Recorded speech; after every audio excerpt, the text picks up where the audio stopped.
եպիսկոպոսներից մեկը KGB-ի գործակալ է, մենք հիշում ենք, որ մամուլը գրել էր այդ մասին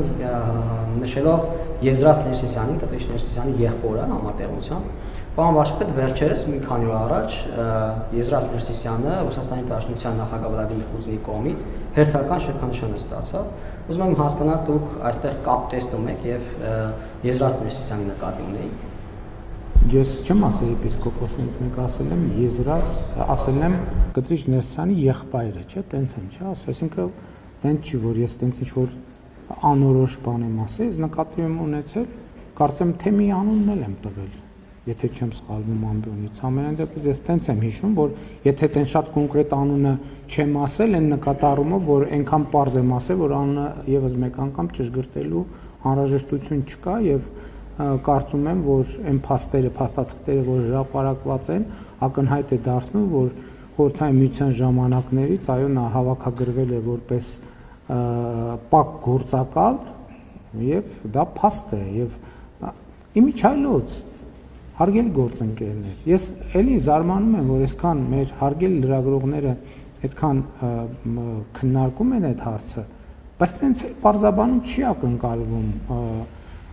ոչ Կտրիչ Ներսիսյանից, ոչ իր եղբորից, այդ փաստերի առիթով։ Ասենք հիմա Կտրիչ Ներսիսյանը երկու հարց պետքա պարզաբանել, երկու հարց,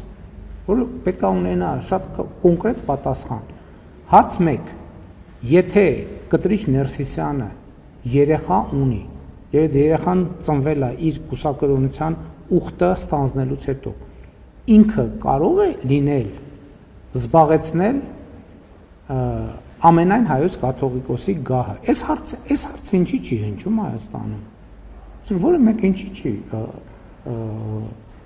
որևէ փորձագետի, մասնագետի մայր աթոռի ներկայացուցիչ այս հարցը տալիս։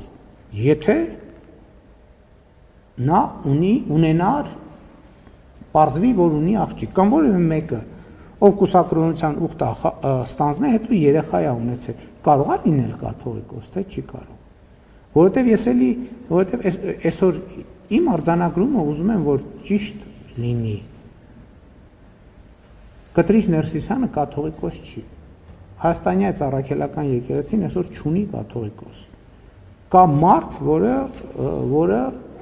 ապոնինի ձևով գտնվում է այդ կարգավիճակում։ Ես այն օրը մի քննարկման ժամանակ հետևյալ օրինակն էի բերում, օրինակ Հայաստանի Հանրապետության Սահմանադրությունը ասում է, որ Հայաստանի Հանրապետության վարչապետ կարող է լինել վերջին 4 տարում միայն Հայաստանի Հանրապետության քաղաքացիություն ունեցող անձը։ Հիմա եթե ասենք, օրինակ պարզվի, որ ես բանի, չգիտեմ, ինչ երկիր, ուրիշ երկրի քաղաքացի եւ դրա հիմնավորումները ունեն անձնագիր եւ այլն, այդ պահի եւ այդ փաստի բերումով չեմ կարող ես վարչապետ լինել։ Նույն կերպ էլ կաթողիկոսը երեխա ունենալու բերումով չի կարող կաթողիկոս լինել։ Նա Կտրիչ Ներսիսյանն է, դրա համար ենք մենք ասում Կտրիչ Ներսիսյան, որովհետեւ նա կաթողիկոս չի։ Ինչ վերաբերում է պարգևատրման փաստին, չունեմ մեկնաբանություն, ցանկացած երկիր ազատ է պարգևատրել ում ցանկանում է։ Այդ թվում եւ հայաստանցի եպիսկոպոսին։ Համենայնպես մեր օրենքը չի արգելում, այլ չեմ ասում, որ կարող է պարզվի, որ պարգևատրված անձը նաեւ Ռուսաստանի քաղաքացիություն ունի, դա էլ պետք չի բացառել։